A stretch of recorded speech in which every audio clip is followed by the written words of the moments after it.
Okay, in this lesson we're going to look at the bass instrument.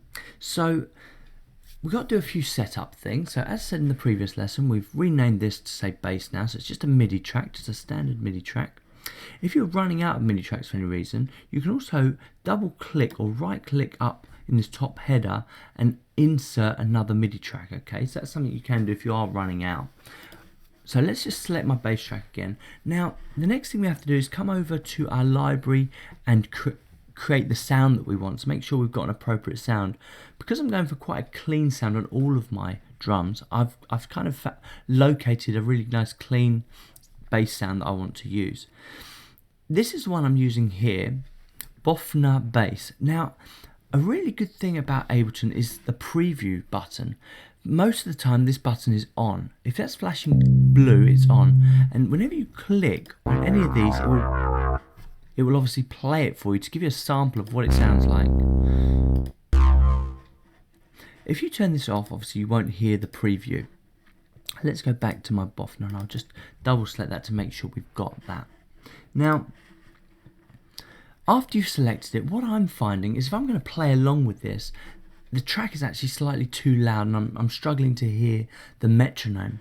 So what I've done is I've come down to the mixer section of the track and I've just got this little arrow here and I've just pulled it down ever so slightly. So they always start on 0 dB, so 0 decibels, and we've just pulled it down just so I can hear the bass, I can hear the drum track, and I can hear the metronome. If you don't want to use the metronome anymore, come up into this section here and just turn it off. So some of you won't need that anymore, some of you will, and it's completely up to you. Remember, when you're practicing to play this part, if you want to slow the tempo down, you can just come up here, double click, press something like 90 BPM and press enter and you can slow it down, okay? So I'm just going to put mine back to 100. The first thing we're going to need to do is kind of understand how a bass part is broken up. Now, you can think about this as two things. It's really important that a bass part has a very solid rhythm, and the rhythm is allocated, or it's locked in to the drums, and they call it the drum section or the rhythm section because of that lock that the drums and the bass sound has. So when you're thinking about this, the first thing you need to make sure you get is the rhythm.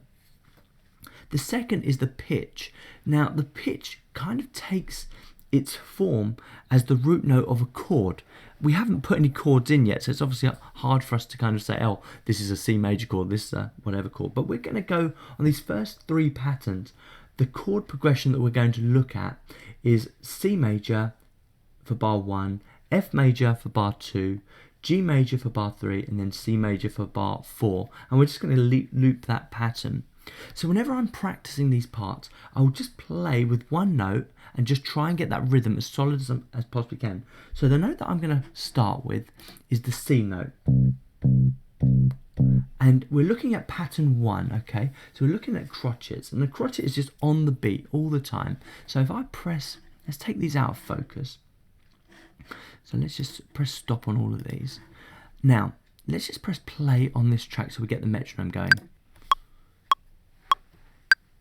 Now, because it's crotchets, we're just literally going to play on every beat.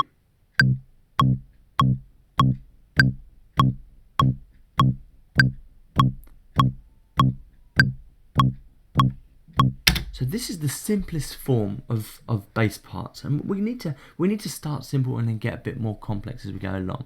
Now, if you want to put your quantize button on, just remember to come to our edit button, come down to record quantization, and make sure we're set to something like 16ths. You can set it lower if you want to, so you can set this one to 8ths if you want to, but 16ths is always a good one just to leave it on.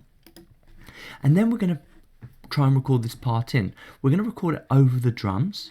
So we just want to play with the drums first. Now, let's just see if I can do it without the metronome. So let's press play over here because we want the 100 BPMs. 1, 2, 3.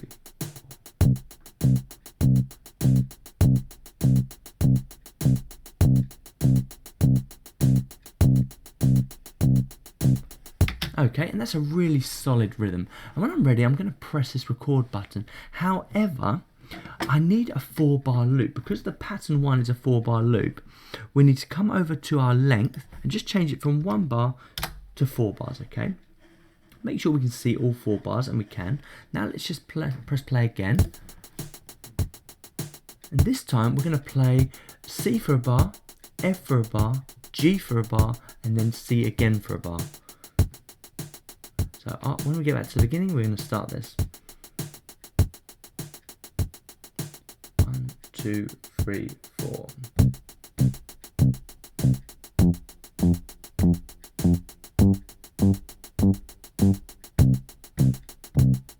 Okay, so we're ready to go. So let's put it into record mode and wait for it to come back round again.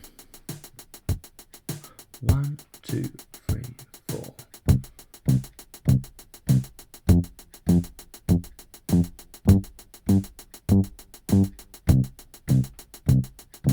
Okay, and press stop.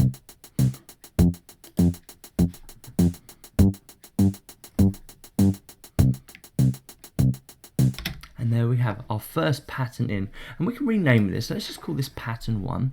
So rename pattern 1. Okay, I'm going to stop there. I'm going to give you guys some time just to kind of work that one out for yourself. It's a nice easy one, and in the next lesson we'll look at pattern 2, and we'll do the same thing again. We'll just give you a bit of time to practice pattern 2, and then the same for pattern 3. Keep practicing, do your best, and I'll see you in the next lesson.